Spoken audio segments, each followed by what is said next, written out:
جی السلام علیکم ویورز، امید کرتا ہوں آپ سب خیریت سے ہوں گے۔ میری کچھ ویڈیوز میں کچھ انٹرویوز میں لوگوں نے مجھ پہ اعتراض کیا اور ایک الزام مجھ پہ عائد کیا لوگوں نے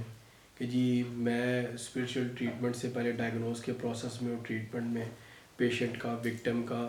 نام اور اس کی ماں کا نام پوچھتا ہوں، اور لوگوں کا کہنا ہے کہ جی ماں کا نام پوچھنے کی وجہ سے میں ایک جادوگر ہوں اور میں جادو کرتا ہوں۔ دیکھیں، آپ کسی پہ الزام لگانے سے پہلے تحقیق کیا کریں، اور اس طرح کسی پہ بہتان لگانا بہت سخت گناہ ہے،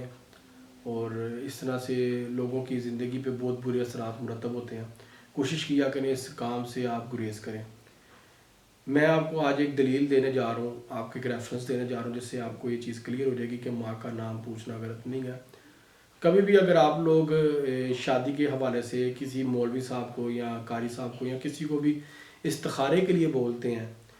تو آپ لڑکے کا نام، لڑکے کی ماں کا نام، اور لڑکی کا نام اور لڑکی کی ماں کا نام دیتے ہیں، اور پھر استخارہ سامنے آتا ہے۔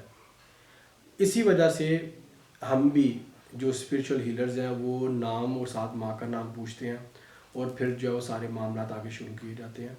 ماں کا نام پوچھنے کی وجہ کیا ہے، دلیل کیا ہے کہ روز محشر آپ کو ماں کے نام سے پکارا جائے گا۔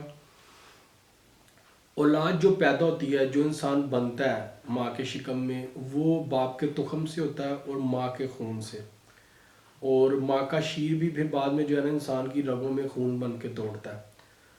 تو روز محشر بھی انسان کو جو ہے وہ ماں کے نام سے پکارا جائے گا۔ لہٰذا یہی وجہ ہے کہ جو استخارے میں بھی ماں کا نام لیا جاتا ہے اور باپ کا نام نہیں لیا جاتا، اور ہم لوگ روحانی علاج کرنے والے بھی ماں کا نام پوچھتے ہیں۔ ہاں، جو کوئی آپ سے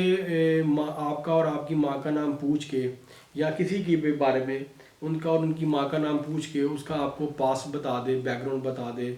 بہت سی ایسی چیزیں بتا دے جو اس سے پرسنل ہوں، تو وہ انسان کالے جادو والا ہو سکتا ہے۔ میں نے کبھی کوئی چیز پرڈکٹ نہیں کی، نہ میں ایسی کسی کے بارے میں کوئی بات بتا سکتا ہوں۔ ہاں، کوئی پیشنٹ ہوتے ہیں، وکٹمز ہوتے ہیں جن کی ظاہری حالت بہت خراب ہوتی ہے، وہ دیکھنے میں نظر آ رہا ہوتا ہے کہ ان کے آگے حالات برے ہوں گے، تو بس میں یہ بتا دیتا ہوں کہ جی آپ کے جو اس وقت کرنٹ سنیریو ہے اس کے مطابق آگے ان فیوچر آپ کے حالات کس حد تک بدتر ہوں گے، یا یہ جادو کا اثر جو ہے آپ پہ یہ آگے کس قدر بڑھتا جائے گا، بس اتنا کچھ بتاتا ہوں، میں اس سے زیادہ میں کچھ بھی نہیں بتاتا۔ تو کوشش کیا کریں الزام تراشیوں سے گریز کریں، بدتمیزیاں اور گالم گلوچ والے کمنٹ سے جو ہے نا آپ اوائڈ کیا کریں۔ امید کرتا ہوں کہ آپ کے جو اعتراضات ہیں ان کا جواب آپ کو مل چکا ہوگا۔ ویڈیو کو زیادہ سے زیادہ اپنے حلقہ احباب میں شیئر کریں، کمنٹ کیجیے، کر دیا کیجیے نیچے آپ کمنٹ سیکشن میں، اور چینل کو میرے سبسکرائب کریں، اور کسی بھی قسم کی کوئی آپ مجھے سجیشن دینا چاہتے ہیں، کوئی ٹاپک چاہتے ہیں کہ اس ٹاپک پہ میں بات کروں، تو وہ مجھے آپ ریکمنڈ کر سکتے ہیں۔ تھینک یو سو مچ، اللہ حافظ۔